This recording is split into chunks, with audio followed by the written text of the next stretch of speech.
बात यह आता है कि ये जो डायमेंशनल इक्वेशंस है इसका यूजेस कहां पे होगा ना, तो टॉपिक मेजर कर दीजिए, यूजेस ऑफ क्या, डायमेंशनल इक्वेशंस।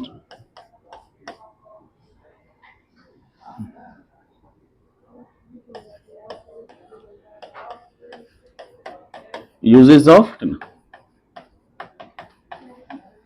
डायमेंशनल इक्वेशंस कहां यूज करेंगे ना। फर्स्ट है अपने पास क्या था ना, conversion of one system of unit to another system of unit है ना, conversion of one system of unit to another system of unit ना, एक सिस्टम ऑफ यूनिट्स को दूसरे सिस्टम ऑफ यूनिट के चेंज करने में ना। दूसरा, to check the correctness of formula, किसी भी फॉर्मूला को चेक करने के लिए ना, to check the correctness of formula. और थर्ड हो जाएगा अपने पास क्या, to derive the formula, to derive the formula, किसी भी फॉर्मूला को डिराइव करने के लिए, ठीक ना। सुनिएगा, ठीक ना। पहला हम लोग बात कर रहे हैं क्या, conversion of one system of unit to another system of units पे, ठीक ना। एक सिस्टम ऑफ यूनिट्स को दूसरे सिस्टम ऑफ यूनिट पे चेंज करने में, ठीक ना। Conversion of one system of unit to another system of unit में, देखो एक आपसे बात की थी कि क्या हम एक सिस्टम ऑफ यूनिट्स को दूसरे सिस्टम ऑफ यूनिट में चेंज कर सकते हैं क्या। फिजिकल क्वांटिटी क्या होता है अपने पास, Q, और Q इक्वल टू क्या होता है अपने पास, N इंटू क्या U। क्या हम एक सिस्टम ऑफ यूनिट्स को दूसरे सिस्टम ऑफ यूनिट में चेंज कर सकते हैं। आंसर होगा यस और नो, आंसर होगा यस। नहीं है, कैसे नहीं, आपको एग्जांपल दिए थे, क्लास खत्म कल आइएगा, नहीं है, क्लास खत्म कल आइएगा यानी कि 1 डेज के बाद आइएगा, 24 आवर्स के बाद आइएगा।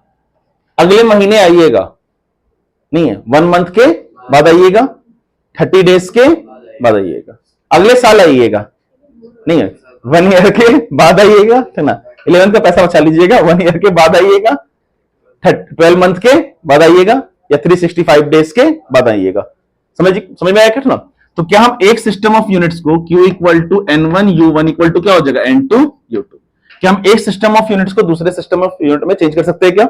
आंसर होगा क्या यस। यानी कि साफ भाषा में Q इक्वल टू क्या हो जाएगा अपने पास N1 U1 इक्वल टू क्या हो जाएगा N2 U2। दोनों है ना, तो ना। हाँ, यहां पे U1 और U2 क्या है हमारा, हेयर U1 एंड U2 क्या है अपने पास, आर द यूनिट। U1 और U2 क्या अपने पास यूनिट, बराबर है क्या। अब कैसे कर सकते बात समझो, तो मान लीजिए ना, suppose M1 L1 and T1 are the mass length and time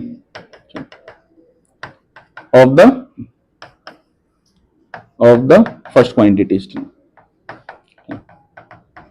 and M2 L2 T2 are the mass length, किसी भी चीज को हम L2 में इंडिकेट करते हैं, मास लेंथ एंड टाइम किसका, of the second quantities of the second quantities. Here ABC are the dimensions. ABC क्या है अपने पास, dimensions, और dimensions क्या होता है, dimensions are the powers. dimensions क्या होता है, dimensions are the powers. ABC क्या हो गया अपने पास, dimensions. चलिए, तो साफ भाषा में आप लिख सकते हैं क्या कि यहाँ पे Q इक्वल टू क्या है अपने पास M1, है ना, और यूनिट कितना हो जाएगा अपने पास, तो M1 to the power A L1 to the power B और T1 टू द पावर क्या C इक्वल टू क्या हो जाएगा M2 क्या हो जाएगा बोलो M2 to the power A, L2 to the power B और T2 टू द पावर क्या C। प्रॉपर है क्या? तो मान लो आपको N2 कैलकुलेट करना है, यहाँ पे आपको यहाँ पे N2 कैलकुलेट करना है, तो N2 इक्वल टू क्या हो जाएगा N1 बोलिए M1 upon M2 to the power A, L1 upon L2 to the power B और T1 upon T2 to the power क्या C। इस तरीके से हम लोग सेकंड का नंबर क्या कर सकते हैं, कैलकुलेट कर सकते हैं। समझ में आया क्या? जैसे कि मान लीजिए ना कि आपको एक क्वेश्चंस देते हैं क्या कि कन्वर्ट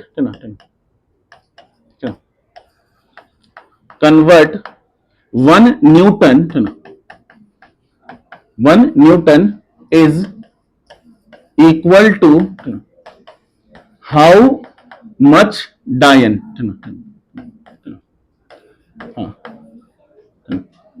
एक न्यूटन जो है वो कितने डायन के बराबर है? एक डायन के बराबर है 5 डायन के बराबर है। हाँ डायन नहीं है ना। हाँ मेरे क्लास में एक लड़की थी, पढ़ने बहुत तेज थी, हम लोग उसको न्यूटन बोलते थे। हाँ फिर बाद में कुछ को बोल दिया 1 newton is equal to 10 to the power 5। समझे क्या ना, 1 newton is equal to 10 to the power 5 dyne. समझे क्या ना? तो बोले क्या एक न्यूटन जो है ना कितने डायन के बराबर होगा ना, बात समझिएगा ना।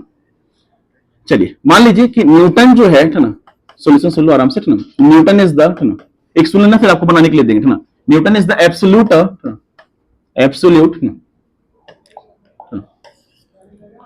Newton is the absolute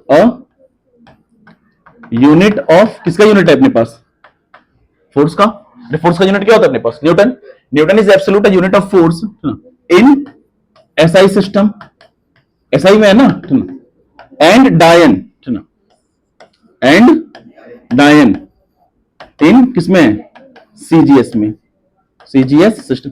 CGS किसको बोल रहे हैं? Centimetre gram second. और एसआई सिस्टम क्या था अपने पास? MKS, metre kilogram second. And the last दो तरह का सिस्टम हम लोग पढ़े थे, एफपीएस और क्या सीजीएस।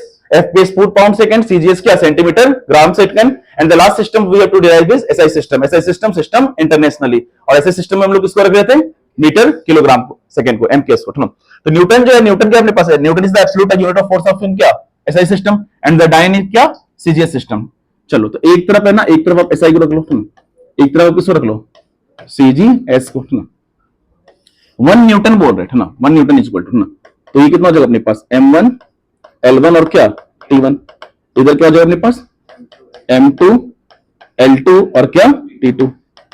चलो एक चीज और मेजर किए थे कि हेयर यहाँ पे दे देते थे ना कि हेयर ABC क्या होता है अपने पास? आर द ABC क्या होता है अपने पास? डायमेंशंस। मेजर किया ना, here ABC are the dimensions. Here कहां किया जी? ABC मेजर किया था क्या? ABC are the dimensions. Dimensions are the powers. Dimensions क्या होता है अपने पास? पावर्स। अच्छा न्यूटन का जो होता है ना, 1 newton is equal to how much dyne पूछ रहे थे ना, तो न्यूटन का जो डायमेंशनल फॉर्मूला होता है ना, 1 newton is equal to dimensional formula होता है कितना होता है अपने पास? ML T to the power क्या -2। ये आपको आज का टास्क भी देंगे, आपको बना के लाना है। तो फिर बुक के पीछे 96 97 कुछ ऐसे एनसीईआरटी में दिया हुआ है, कुछ स्टैंडर्ड बुक उठाओगे तो 113 14 दिया हुआ है। समझिए क्या? वो आपका टास्क है आज का, ना अभी बता भी देंगे जाने के टाइम में ना। न्यूटन का डायमेंशनल फॉर्मूला क्या होता है? ML T to the power क्या -2। चलो तो M क्या इंडिकेट करता है? मास को। L इंडिकेट करता है लेंथ को। टाइम इंडिकेट करता है, T इंडिकेट करता है किसको? टाइम को।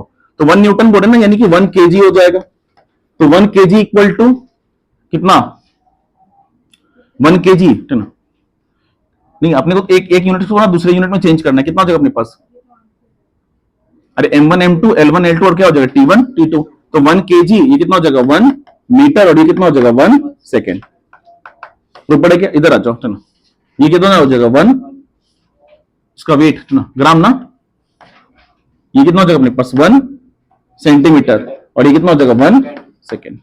समझे क्या? देखो फॉर्मूला क्या डिफाइन किया था हम लोग ना, फॉर्मूला क्या डिफाइन किया था हम लोग? N2 equal to N1।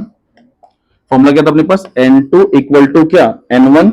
चलो बोलो M1 upon M2 to the power A, L1 upon L2 to the power B और T1 upon T2 to the power क्या? C। चलो ABC क्या अपने पास? ABC are the dimensions. और डायमेंशंस क्या था? Dimensions are the power. बोलो A का वैल्यू कितना है यहाँ पे?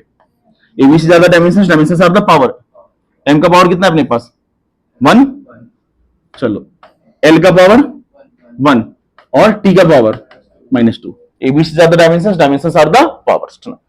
यानी कि साफ भाषा में यहाँ पे सीधा सीधा दिख रहा है कि n1 a का वैल्यू कितना हो जाएगा अपने पास 1, a का वैल्यू कितना हो जाएगा 1, b का वैल्यू कितना हो जाएगा 1 और c का वैल्यू कितना हो जाएगा अपने पास -2। चलो अच्छा, जब दोनों को आप डिवाइड करोगे तो या तो आपको केजी को ग्राम में ले जाना पड़ेगा या ग्राम को केजी में ले जाना पड़ेगा। तो 1 KG equal to how much gram 1000 ना, यानी कि 10 टू द पावर 3। हम लोग मल्टीपल्स और सब मल्टीपल्स से पढ़ते हैं। स्पीड ऑफ लाइट कितना होता है 3 into 10 to the power 8 metre. 10 पे 8 जीरो नहीं, 10 to the power diameter of atom 10 to the power -15। हम लोग मल्टीपल्स और सब मल्टीपल्स में आज की बात करेंगे, डिफाइन करेंगे, है ना। 1000 नहीं, 10 to the power 3। 1 metre equal to 100 centimetre 10 to the power 2 और सेकंड तो सेम ही है ना अपने पास, बरोबर है क्या। चलो m1 कितना हो जाएगा अपने पास 10 टू द पावर क्या 3 और नीचे m2 1, अरे इधर आ जाएगा, I am sorry, 10 to the power 3 और ये कितना हो जाएगा अपने पास 1। चलो आ जाओ, L1 कितना हो जाएगा 10 टू द पावर 2, ये कितना हो जाएगा 1 और टाइम का तो 1/1 ही होगा। 1 का पावर कुछ भी कर दो 1 ही होगा। चलो ये कितना हो गया n2 इक्वल टू n1, बोलो पहला कितना हो जाएगा अपने पास 10 टू द पावर 3 और दूसरा क्या हो जाएगा 10 टू द पावर 2, यानी कि साफ भाषा में कितना हो जाएगा 10 टू द पावर 5 n1। समझे क्या। तो 1 न्यूटन जो है ना कितने डायन के इक्वल हो जाएगा 10 टू द पावर 5 डायन के इक्वल हो जाएगा। समझ में आया क्या, आया समझ में, है ना। आपका छोटा सा मेरा एक सवाल है ना, क्या कि convert 1 joule is equal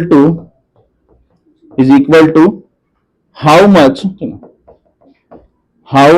अग्स। Ergs हमारा सीजीएस है, जूल हमारा क्या है अपने पास एसआई यूनिट है। आंसर बता देते 10 टू द पावर 7 अग्स होता है ना। 1 joule is equal to 10 to the power 7 ergs. Measure कीजिए, इसको सॉल्व कीजिए, है ना। 1 joule equal to how much अग्स।